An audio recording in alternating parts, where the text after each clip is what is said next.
ये income tax exemption नहीं है। एग्जेम्पशन होता है जैसे एक सोर्स ऑफ इनकम पर इनकम टैक्स लगे ही ना, जैसे कि इस देश में एग्रीकल्चरल इनकम, खेती बाड़ी से जो कमाई होती है उस पर कोई इनकम टैक्स नहीं लगता। ये वो नहीं है। ये टैक्स डिडक्शन भी नहीं है। टैक्स डिडक्शन होता है कि फर्ज करिए आपने साल में 15 लाख रुपए कमाए, इनकम टैक्स डिडक्शन आपको 12 लाख रुपए की मिली, तो 15 घटा 12 3 लाख पर आपको इनकम टैक्स देना पड़ेगा। ये टैक्स डिडक्शन भी नहीं है, ये टैक्स रिबेट है। यानी कि 12 लाख तक अगर आपने पैसा कमाया साल में तो आपको इनकम टैक्स नहीं देना, लेकिन जैसे ही 12 लाख से ज्यादा, फर्ज करिए आपने 12 लाख 1,000 रुपए कमाया, तो पूरे 12 लाख 1,000 पे आपके स्लैब अनुसार आपसे इनकम टैक्स वसूला जाएगा। और दूसरी चीज, कैपिटल गेन्स पे, यानी कि अगर आप अपने कोई मकान बेचते हैं, सोना बेचते हैं, इक्विटीज बेचते हैं, शेयर्स बेचते हैं, उस पर जो कैपिटल गेन पे, मुनाफे पे लगता है टैक्स, वो इस 12 लाख की सीमा में नहीं आएगा। उस पे आपको अतिरिक्त टैक्स देना पड़ेगा। मैं आपको बताना चाहता हूं और इस सदन में भविष्यवाणी करता हूं सर, कि इस टैक्स रियायत से इस देश की कंजम्पशन नहीं बढ़ने वाली। भारत के मिडिल क्लास परिवार आज रोजमर्रा के जीवन के लिए, अपने डेली एक्सपेंसेस के लिए लोन लेने पर मजबूर हो गए। मिडिल क्लास आज सरकार को वो गाना सुनाना चाहता है कि सारी उम्र हम मर मर के जी लिए, एक पल तो अब हमें जीने दो। सर, इस बजट को सरकार ने मिडिल क्लास का बजट कहकर बताया और कहा कि ये मिडिल क्लास की सारी समस्याओं का हल है इस बजट में। तो सबसे पहले सर मैं मिडिल क्लास की चर्चा करना चाहूंगा, उसके बाद अपने भाषण के अन्य भागों पे जाता जाऊंगा। सर, पहली बात तो यह है कि सरकारें मिडिल क्लास को एक आत्मा रहित कंकाल समझती हैं, जिसकी हड्डियों पे चढ़ के $5 ट्रिलियन इकोनॉमी बनाना चाहती हैं। सर, इस देश का मिडिल क्लास कमर तोड़ मेहनत करता है, लेकिन इस मेहनत के बावजूद मिडिल क्लास गरीब हो रहा है, अमीर नहीं हो रहा। गरीबों के लिए तो अक्सर सब्सिडीज और स्कीम्स लाई जाती हैं, जो कि लानी भी चाहिए।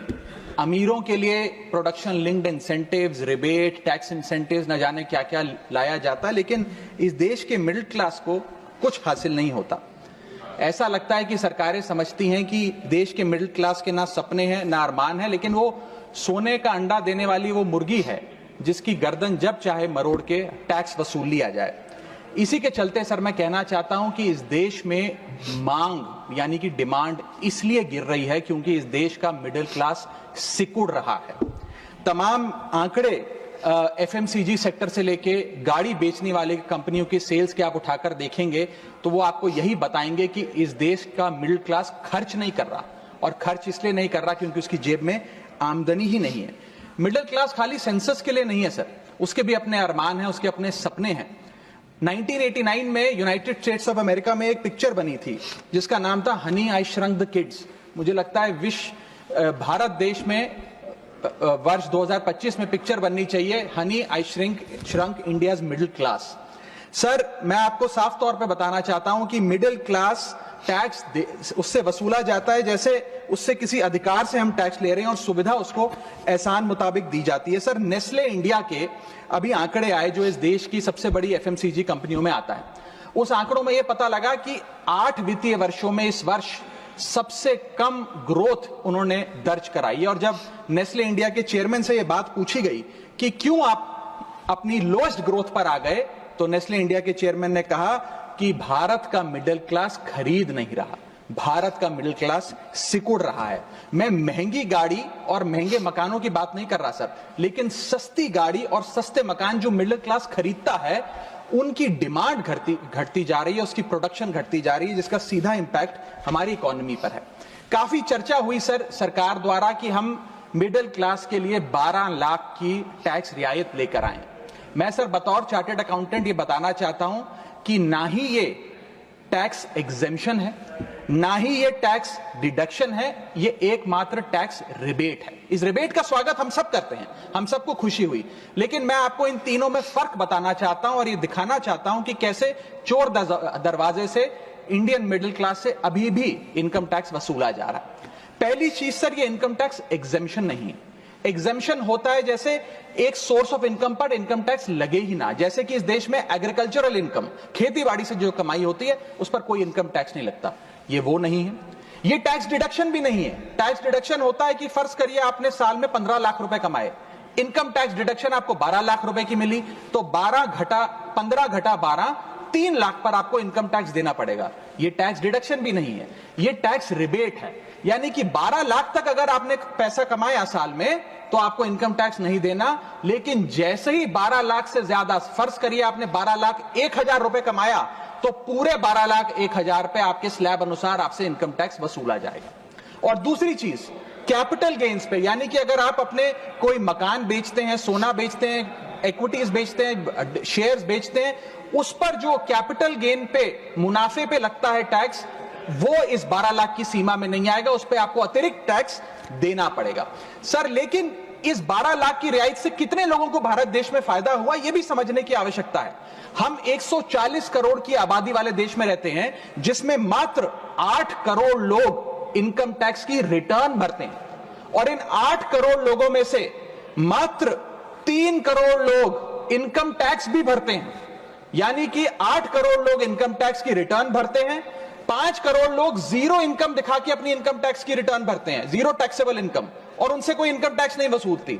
लेकिन जो बाकी 3 करोड़ बचे, मात्र वो ही इनकम टैक्स भरते हैं। तो किन लोगों का फायदा हो रहा है, यह भी समझने की आवश्यकता है। और इसका मुकाबला आप करिए सर, सीएमआई का डेटा बताता है कि इस देश में कंजम्पशन के आधार पे 43 करोड़ इंडियन, 43 करोड़ भारतीय भारत की मिडिल क्लास में आते हैं।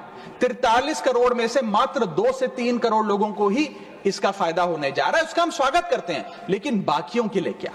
वित्त मंत्री जी ने यह फैसला जब सुनाया तो कहा कि इससे भारत की कंजम्पशन बढ़ेगी, खपत बढ़ेगी, और इकोनॉमी का चक्का, इकोनॉमी का पहिया चलने लग जाएगा। मैं आपको बताना चाहता हूं और इस सदन में भविष्यवाणी करता हूं सर, कि इस टैक्स रियायत से इस देश की कंजम्पशन नहीं बढ़ने वाली। अगर आप वास्तव में इस देश की खपत यानी कि कंजम्पशन बढ़ाना चाहते हैं, तो आपको इनकम टैक्स के साथ साथ जीएसटी नाम का टैक्स कम करना पड़ेगा, क्योंकि जीएसटी वो टैक्स है जो इस देश का अमीर से अमीर आदमी और गरीब से गरीब आदमी भी देता है। जब गरीब आदमी अपने घर में चूल्हा जलाने के लिए माचिस खरीदता है तो उस पर भी जीएसटी देता है, और अमीर आदमी जब सफर करने के लिए मर्सिडीज और बीएमडब्ल्यू खरीदता है उस पर भी जीएसटी देता है। जीएसटी वो लोग भी देते हैं जो इनकम टैक्स नहीं भरते, जीएसटी वो लोग भी देते हैं जिनको सरकार, उन 80 करोड़ भारतीयों को जिनको फ्री राशन देती है, जीएसटी उनसे भी वसूला जाता है। तो सही मायने में अगर आप भारत में खपत यानी कि कंजम्पशन को बढ़ाना चाहते हैं, इकोनॉमी रिवाइव करना चाहते हैं, तो आपको जीएसटी कम करना पड़ेगा और जीएसटी स्ट्रीमलाइन करना पड़ेगा। सर, मिडिल क्लास इस देश का सबसे देशभक्त क्लास है, जो सबसे ज्यादा टैक्स देता है। और सर, जब नौकरी से लौटता हुआ साधारण पैंट शर्ट पहने मिडिल क्लास का आदमी मेट्रो की लाइन में खड़ा होता है, तो उसे यह चिंता नहीं होती कि घर जाकर कौन सी पिक्चर देखूंगा या कौन सा पकवान खाऊंगा। उसे यह चिंता होती है कि मैं अगले हफ्ते अपने बच्चों की फीस कैसे भरूंगा, बाबूजी का ऑपरेशन कैसे कराऊंगा, या बड़े साल नौकरी कर ली, अब एक स्कूटी खरीद लेता हूं, लेकिन जब बाजार जाता है तो पता लगता है वो स्कूटी जो 4 लाख की, जो 40,000 की मिलती थी, वो अब 1 लाख रुपए की मिलने लगी, या वो ऑल्टो गाड़ी जो 3-3.5 लाख की मिलती थी अब 10 लाख रुपए की मिलने लगी। ये सच्चाई है सर, और इसलिए है क्योंकि सर सैलरी बढ़ती नहीं, बचत होती नहीं, सिर्फ और सिर्फ महंगाई बढ़ती है।